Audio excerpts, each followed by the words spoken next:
सोचिए, एक ऐसी चीज जो आपकी आंख खुलने से पहले ही आपके दिमाग पर कब्जा कर लेती है। सुबह 6 बजे अलार्म बजता है और आप समझते हैं कि आप दिन की शुरुआत करने वाले हैं। लेकिन सच्चाई, दिन की शुरुआत आप नहीं करते, आपका फोन करता है। आप अलार्म बंद करते हैं और उसी पल मानो आपकी उंगलियों पर एक अदृश्य ताकत चिपक जाती है। आपको लगता है कि आप स्क्रीन खोल रहे हैं, लेकिन असल में स्क्रीन आपको खोल रही है। Reels, messages, notifications. आप अभी आधे सोए हुए हैं, लेकिन आपका दिमाग पहले ही डिजिटल दुनिया के हवाले कर दिया गया। और सबसे डरावनी बात, आपको इसका एहसास भी नहीं होता। आप सोचते हैं कि आपने फोन उठाया, लेकिन साइकोलॉजी कहती है आप नहीं, आपकी आदत ने आपको उठाया है। आपका माइंड नहीं जागा, आपका एडिक्शन जाग गया। अब सवाल यह नहीं कि आप हर सुबह फोन क्यों उठाते हो, सवाल यह है आखिर फोन आपके दिमाग के अंदर क्या चलाता है जिसके चलते आप उसे मना ही नहीं कर पाते। और अगर मैं कहूं कि यह सिर्फ हैबिट नहीं है, एक प्लान्ड साइकोलॉजिकल ट्रैप है, यही ट्रैप किस तरह आपकी मोटिवेशन, फोकस और लाइफ की एनर्जी चुरा रहा है, ये जानने के बाद आप कभी भी आज जैसा दिन शुरू नहीं करोगे। नंबर 1, डिजिटल ट्रैप की साइकोलॉजी। आज की डिजिटल दुनिया का सबसे बड़ा सच क्या है? ये कि हम फोन नहीं चला रहे, फोन हमें चला रहा है। आपको लगता है कि आप स्क्रीन को कंट्रोल कर रहे हो, लेकिन रियलिटी यह है कि स्क्रीन आपके दिमाग के सबसे कमजोर हिस्से को कंट्रोल कर रही है, आपकी इच्छाएं। फोन कंपनीज एक चीज बहुत गहराई से समझती हैं, मनुष्य को उसकी ताकत से नहीं, उसकी कमजोरियों से पकड़ा जाता है। अब मनुष्य की सबसे बड़ी कमजोरी क्या है? इंस्टेंट खुशी, इंस्टेंट रिलीफ, इंस्टेंट एंटरटेनमेंट। यही वीकनेस फोन कंपनीज का सबसे बड़ा हथियार है, क्योंकि उन्हें पता है अगर इंसान को थोड़ी सी भी बोर्डम मिले तो वो खालीपन को भरने के लिए फोन की तरफ दौड़ेगा। और फोन उतनी तेजी से डोपामीन देगा जितनी तेजी से कोई इंसानी रिश्ता भी नहीं दे सकता। लेकिन डोपामीन असल में होता क्या है? डोपामीन एक ब्रेन केमिकल है जो आपको छोटी छोटी खुशियों के लिए एक्साइटेड रखता है। आपने रील स्वाइप की, डोपामीन। वीडियो प्ले किया, डोपामीन।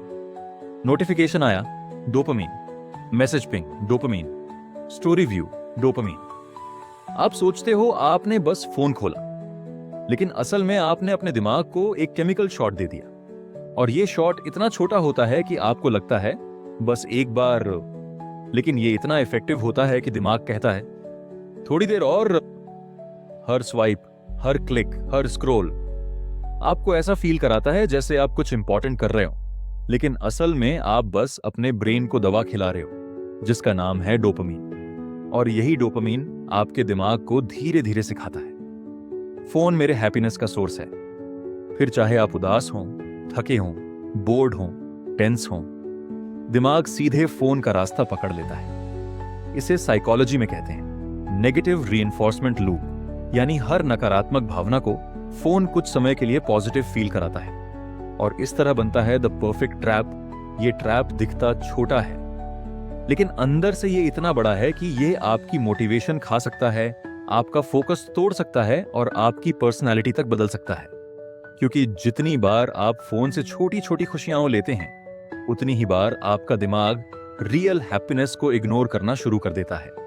और यही सबसे खतरनाक हिस्सा है, आप समझ भी नहीं पाते और स्लोली स्लोली आपकी जिंदगी एक डिजिटल जेल में बदल जाती है, जहां दीवारें भी वर्चुअल हैं और आपकी कैद भी। और आपको पता है सबसे डरावनी बात क्या है?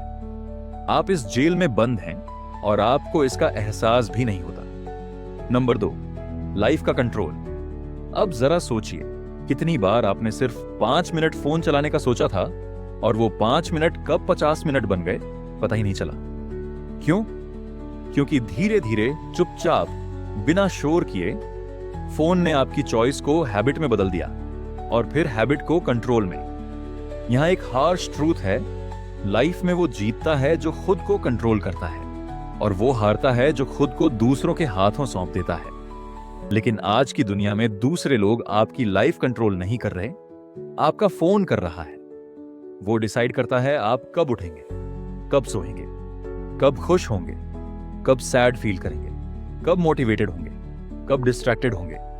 आप सोचते हैं आप फोन यूज कर रहे हो, लेकिन असल में फोन आपकी इमोशंस को रिमोट कंट्रोल की तरह यूज कर रहा है। अब इमेजिन करो, आपके पास दो रास्ते हैं। रास्ता एक, ध्यान फोन को दे देना, फोकस फोन को दे देना, एनर्जी फोन को दे देना, और फिर लाइफ में progress zero, dream zero, confidence zero. रास्ता दो, कंट्रोल वापस अपने हाथ में लेना, अपनी एनर्जी बचाना, अपने गोल्स को प्रायोरिटी देना, और फोन को सिर्फ एक टूल की तरह इस्तेमाल करना, न कि मास्टर की तरह। लेकिन यहां सबसे बड़ा सवाल उठता है, कंट्रोल खोता कैसे है और वापस मिलता कैसे है? यह शुरू होता है छोटी छोटी चीजों से, जैसे हर नोटिफिकेशन पर जंप करना, हर खाली समय फोन खोलना, हर बोर्डम को स्क्रीन से भरना, हर इमोशन को डिजिटल कंटेंट से दबाना। यही स्मॉल एक्शंस आपके दिमाग को धीरे धीरे ट्रेन करते हैं कि फोन ही कंफर्ट है, और फिर आप अपनी लाइफ का डायरेक्शन खो देते हो। और डायरेक्शन खोते ही मोटिवेशन ऑटोमेटिकली गिर जाती है, क्योंकि एक सिंपल साइकोलॉजी रूल है, जिस चीज को आप बार बार करते हो वही आपकी आइडेंटिटी बन जाती है। अगर आप 100 बार फोन खोलते हो तो आप डिस्ट्रैक्शन वाले इंसान बन जाते हो। अगर आप रोज थोड़ी देर पढ़ते हो तो आप डिसिप्लिन्ड इंसान बन जाते हो। लाइफ आपकी आदतों से बनती है, और फोन का सबसे बड़ा गेम यही है। यह आपकी हैबिट्स को चुपचाप बदल देता है और आपको पता भी नहीं चलता। अब यहां एक और शॉकिंग बात है, जब कोई चीज आपका फोकस चुरा लेती है, वो सिर्फ आपका समय नहीं लेती, वो आपकी फ्यूचर पोटेंशियल भी खा जाती है। क्योंकि हर बार जब आप फोन की तरफ जाते हो, आप उस काम से दूर जाते हो जो आपको अगले लेवल तक ले जा सकता था। Reading, learning, fitness, skill building. Phone आपकी जिंदगी को चुराता नहीं, धीरे धीरे घिसता है, और आप देखते भी नहीं। लेकिन अच्छी खबर, आप चाहे जितना गहरा ट्रैप में हो, कंट्रोल वापस लिया जा सकता है। हर ट्रैप में एक एग्जिट होता है, और वो एग्जिट शुरू होता है आपके एक छोटे से डिसीजन से।